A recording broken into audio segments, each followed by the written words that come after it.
안녕하세요. 콩나물맘 여러분, 콩나물쌤 전병규입니다. 네, 맞습니다. 썸네일 보고 들어오셨으니 아시겠지만 저 퇴직하였습니다. 2023년 8월 31일자로 명예퇴직을 하게 되었습니다. 제가 2003년 9월 1일에 첫 발령을 받았거든요. 그러니까 연차로 보면 21년 차가 되고 만으로 보면 이제 꽉 찬 20년, 네, 초등교사로 일해 왔습니다. 퇴직하고 싶다는 생각을 처음 가지고 고민하던 시간들, 그리고 퇴직을 해야겠다 결정하고 준비하고 신청하고 이 과정에서 정말 많은 생각이 있었는데요. 그리고 또 실제로 이렇게 나와서 나온 첫째 날을 맞게 되니까 참 다양한 감정이 듭니다. 휴직을 하고 있었기에 학교에 나가지 않는 거는 별로 변함이 없는데요. 실제로 퇴직 직전이랑 퇴직한 첫날 9월 1일, 지금 오늘 찍어서 올리는 거거든요. 이 두 아침의 기분이 좀 많이 다르네요. 내가 하고 싶은 것을 제약 없이 할 수 있다라는 이런 자유로운 느낌과 함께 더 이상 내가 돌아갈 곳이 없다라는 그런 공허한 느낌이 공존하는 것 같습니다. 지나간 교직 생활 동안 받았던 편지들을 이렇게 좀 정리를 하면서 다시 봤는데요. 네, 조금 울컥하더라고요. 그래, 그래도 내가 열심히 살았구나. 헛되게 20년을 보내지는 않았구나 하는 생각이 들었습니다. 20년간 학교에서 정말 열심히 아이들 가르쳤습니다. 한국 교육의 문제점을 인식하고 이를 넘어서려고 많은 노력을 했고요. 문제에 안주하지 않으려고 하고 좀 새로운 시도를 해보고 그 결과 실제로 많은 좋은 변화들도 이뤄냈습니다. 그 노력의 과정에서 제가 이제 최연소로 교육감 표창을 받기도 했고 또 최연소로 임용고시 면접관도 지냈었는데요. 그래서일까요? 이렇게 명예퇴직까지 최연소로 20년 딱 차자마자, 그것도 제가 생일이 느리기 때문에 정말 최연소로 명예퇴직을 하게 되었습니다. 물론 교직에 있는 20년간 매 순간 다 잘했거나 훌륭했거나 뭐 완벽했다는 것 당연히 아닙니다. 실수도 있었고요. 실패도 있었고 또 그 과정에서 많이 후회하고 반성도 했습니다. 그런 과정들이 다 저를 성장시킨 그런 시간들이었습니다. 그 모든 실수와 실패의 순간에도 아이들을 잘 가르치고 싶었던 그 마음만큼은 또 진심이었고요. 이제 그 교육에 대한 열정과 진심들을 콩나물쌤이라는 이름으로 전하려고 합니다. 유튜브에서 좋은 영상 만들고, 좋은 책 쓰고, 좋은 강의로 아이가 행복한 교육, 바른 교육을 전하는데 최선을 다하겠습니다. 감사합니다. 제가 교직을 나오게 된 이유에 대한 이야기를 이제 좀 들려드릴까 합니다. 교직에서 아쉬웠던 점들, 힘들었던 점들, 그래서 여기서 빠져나오고 싶었던 그런 측면도 있었고요. 또 반대로 이 외부 세계, 학교 바깥 세계에서 활동하는 것에 대한 그런 장점들, 그것을 하고 싶어서 적극적으로 나온 그런 측면도 있는데요. 이 두 가지 측면에서 제가 교직에서 나온 이유 한번 말씀드려 보도록 하겠습니다. 제가 교직에서 나오게 된 이유, 가장 큰 이유는 역시 요즘 일어나고 있는 일들과 관련되어 있습니다. 일명 그 소수의 비정상적인 사고를 하고 그런 행동을 하는 소수의 진상 학부모님들을 저 역시 겪었습니다. 저 역시 몇 차례 겪었는데요. 이런 일들을 몇 해 겪으면서 교직에 대한 회의감이 많이 들었습니다. 또 아이들도 점차 변한다. 아이들의 행동 방식이나 교사를 대하는 방식이 예전과 좀 다르다라는 것들도 많이 느꼈습니다.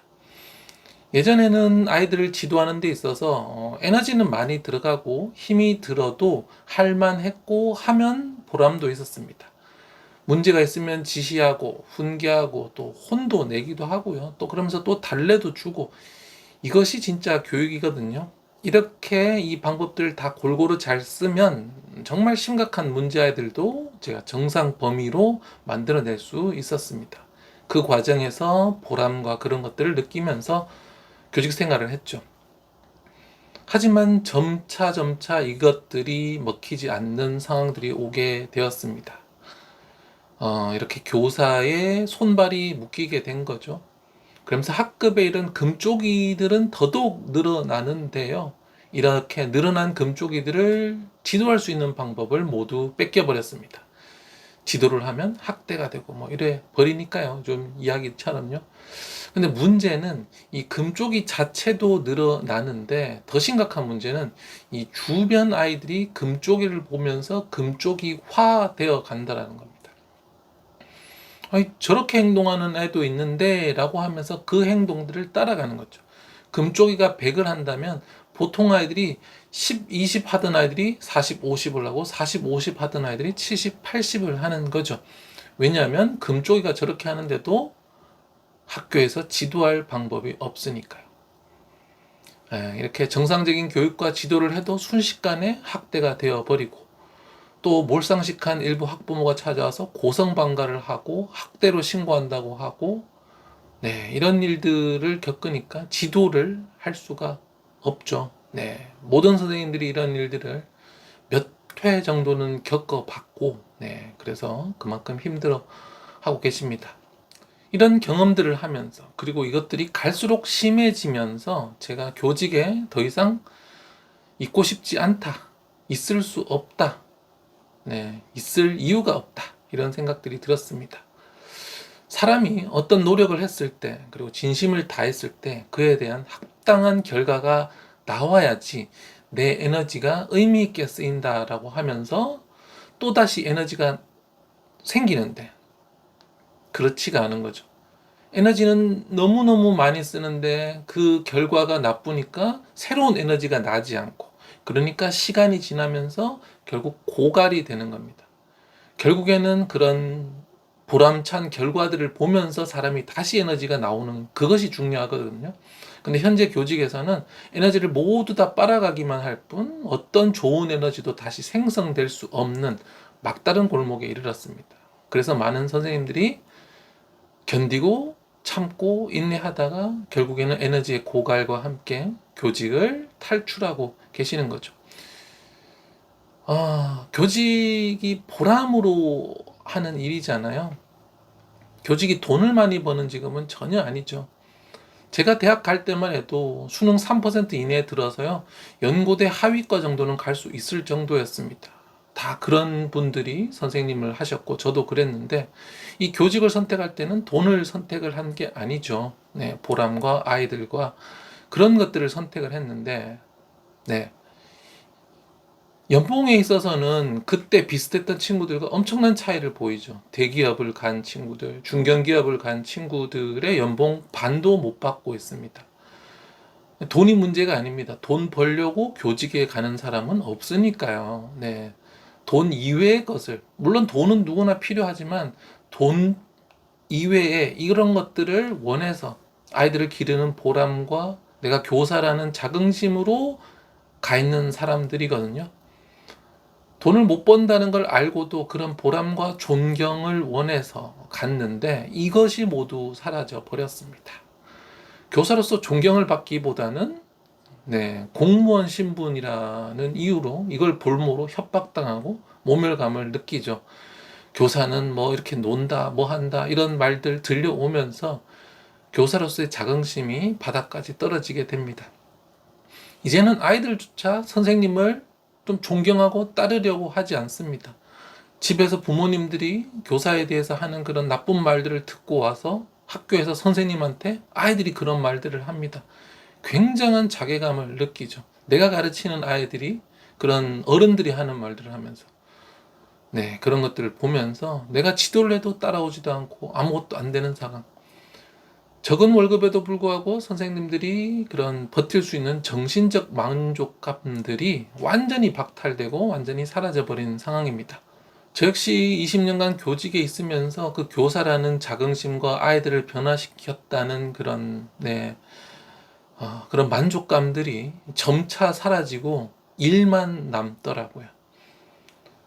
그렇게 마음속에 이 교직을 버티게 했던 그 모든 기둥들이 얼토당토하는 상황에 하나 둘 무너져 내려가고 또 옆 선생님이 또 무너지는 그런 모습들 보면서 네, 결국은 이런 퇴직이라는 선택을 하게 되었습니다.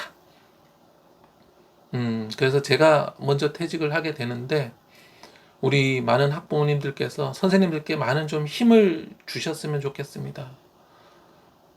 선생님들이 교직에 남을 수 있도록 네, 많은 힘을 주시면 감사할 것 같고요. 네, 또 너무 암울한 이야기만 좀 한 것 같아서요. 좀 제가 학교의 이런 힘듦 때문에 나오기도 했지만 좀 바깥 세상, 네, 새로운 일에 대한 희망적이고 밝은 가능성 때문에 나오기도 했는데요. 그런 요소들에 대해서도 한번 말씀드려 보고 싶습니다. 제가 퇴직을 하게 된 바깥 세상의 긍정적인 요소로는 첫 번째로는 이제 창의성을 발현할 수 있는 기회가 많다라는 겁니다. 저는 예전부터 책을 쓰고는 활동들을 했고요. 휴직을 한 후에 유튜브, 인스타 이렇게 강의도 많이 하고 있는데요. 이 과정이 정말 너무너무 재미있었습니다. 제가 할 일을, 제가 하고 싶은 것을 처음부터 끝까지 완전히 제가 결정하고 그 결과도 제가 다 받아들일 수 있다는 것 굉장히 네, 긍정적인 측면이었어요. 사실 학교에서는 그렇지 않거든요. 학교라는 조직 자체가 창의성이 넘치는 사람을 그렇게 원하지는 않습니다. 이것이 학교가 잘못됐다라기보다는 학교라는 시스템 자체가 규율에 맞게 돌아가야 되기 때문에 계속해서 새로운 것을 만들어내는 사람보다는 그날그날을 잘 운영하는 사람이 사실 더 필요하거든요. 그래서 제가 원하는 그런 창의성이 학교에는 없다, 학교가 나빠요가 아니라 학교라는 생태가 제가 가진 장점들을 살릴 수는 없다. 또 다른 장점을 가지신 분들이 잘할 수 있는 공간이다. 그리고 제가 가진 이 장점들은 바깥에서 정말 잘 활용될 수 있다. 이런 것들을 느꼈습니다. 그래서 학교에서는 교장선생님, 교감선생님, 부장교사, 또 동료교사 이 모든 사이에서 논의를 해서 일을 해야 되거든요. 그러니까 제가 저의 칼날을 내기가 좀 어려운 것들이 있죠. 그런데 이렇게 개인적으로 일을 하면서 제가 가진 모든 아이디어와 이런 것들을 적극적으로 활용할 수 있다는 것이 굉장히 좋았던 것 같습니다. 또 일하는 시간, 방식, 장소까지 모두 다 결정할 수 있는 것도 너무 자유롭고 좋더라고요. 저는 요즘 매일매일 스타벅스로 출근하거든요. 그래서 오전에 뭐 새벽같이 가기도 하고 아이들 보내고 가기도 하는데요. 이렇게 스타벅스에서 음료 한 잔 시켜놓고 제가 해야 되는 일들 하는 것들 네, 너무 자유롭고 좋더라고요. 그러면서 또 바깥에 다양한 분들을 만나면서 또 이렇게 배운다라는 것이 참 좋았어요. 이제 제가 계속 성장할 수 있다라는 거. 네. 학교에는 이제 20년 있으면서 이제 10여 년간 정도는 제가 계속 성장한다는 걸 느꼈거든요. 뒤에도 정말 많은 책들이 있지만 이 책들을 계속 읽고 배우고 아이들에게 적용하고 또 배우고 적용하고 이걸 계속 돌렸어요. 그러면서 저도 굉장히 막 성장하는 게 느껴지고 막 아이들도 막 성장을 하더라고요. 그런데 어느 순간부터 이게 성장이 많이 일어나지는 않았습니다. 그래서 어느 순간부터는 매년 이미 제가 알고 있는 지식과 기술만으로도 이제 1년이 너무너무 잘 돌아가고 새로운 것을 배워서 적용하고 싶지만 이것을 적용하기 어려운 측면들 그러면서 제가 성장하고 있다는 느낌을 더 이상 받지 못하고 좀 정체되어 있다라는 느낌을 받으면서 네, 조금 안타까운 좀 아쉬운 마음을 많이 느꼈습니다. 반면에 이제 제가 프리랜서 작가가 되고 강사가 되고 유튜버를 하니까요. 배움과 성장이 이게 끝이 없는 것 같아요. 네, 제가 학교에서 배우고 익혔던 교육에 대한 핵심 지식을 제외하고 또요. 그것을 운영하기 위해서 네, 또 이미지도 뭐 만들고 영상도 편집하고 굉장히 다양한 기술들을 이렇게 접하고 활용하는 것들이 저는 굉장히 재미있었습니다. 카피라이팅도 해야 되고요. 뭐 계약도 해야 되고요. 그 과정에 협상도 해야 되고요. 네. 완전히 새로운 직종에 정말 새로운 사람들을 다양하게 만난다는 것도 정말 좋았습니다. 이제 학교에 있다 보니까 학교 나오고 교대 나와서 계속 학교에 있다 보니까 주변에 교사밖에 없거든요. 그러니까 이게 전형적인 교사들의 생각과 마인드와 삶이라는 것이 딱 정해져 있잖아요. 그러니까 이게 인생이 더 이상 이제 풍요로워지지 않고 굉장히 단조로워진다는 느낌을 받았는데 외부에 와서 이 많은 활동들을 하니까 제 삶 자체가 너무 풍성해지더라고요. 그래서 이 지점도 굉장히 큰 영향을 주었습니다. 학교를 나오겠다고 결심하는 거 결코 쉬운 일이 아니었습니다. 제가 학교를 나오게 되리라고 정말 단 1%도 그런 생각을 가져본 적이 없거든요. 당연히 정년까지 하리라. 그리고 너무나 당연하게 생각하고 의심한 적이 없는데요. 50대도 아니고 40대, 그것도 40대 초중반에 이렇게 이른 퇴직 결심은 사실은 제게는 너무나 큰 충격이자 결정이었습니다. 네. 처음에 퇴직을 생각했을 때와 퇴직을 결심하고 초기에는 걱정이 너무 많았거든요. 과연 내가 평생을 학교에만 있은 내가 과연 이 치열한 사회에서 잘 살아남을 수 있을까? 영화 쇼생크 탈출을 보면요, 평생을 교도소에 갇혀 있다가 90이 넘은 나이에 출소하게 된 한 노인이 있거든요. 근데 출소해서 좋다는 게 아니라 그 노인이 얼마 지나지 않아서 스스로 목을 맵니다. 이 교도소 안의 상황을 적응되어 있었기 때문에 이 바깥 세상, 자유에 적응을 하지 못한 거죠. 그래서 언뜻 그 영화도 생각나더라고요. 학교에만 초중고 교대 또 학교 이렇게 40년간 학교에만 있던 내가 이 바깥 생활에서 바깥 사회에서 잘해낼 수 있을까 하고요. 근데 지금은 사실 아무런 걱정을 하지 않고 있습니다. 걱정을 한다고 해서 문제가 사라지는 것도 아니고 뭐 잘 안 된다고 해서 진짜 뭐 밥까지 굶겠냐 그런 마음도 사실 있어요. 잘 안 풀린다고 해도 뭐 밥 정도는 먹고 살겠지 이런 마음으로 편안하게 활동을 하기로 했습니다. 네, 여러분도 좀 많이 응원해 주셨으면 좋겠습니다. 네, 유튜브와 인스타그램으로 또 책과 강의로 좋은 교육 정보 계속 드리고 소개해 드리도록 하겠습니다. 네, 많이 응원해 주시고 여러분들도 항상 행복하셨으면 좋겠습니다. 늘 우리 아이를 가장 먼저 생각하는 대한민국 모든 부모님을 저 콩나물쌤이 응원합니다.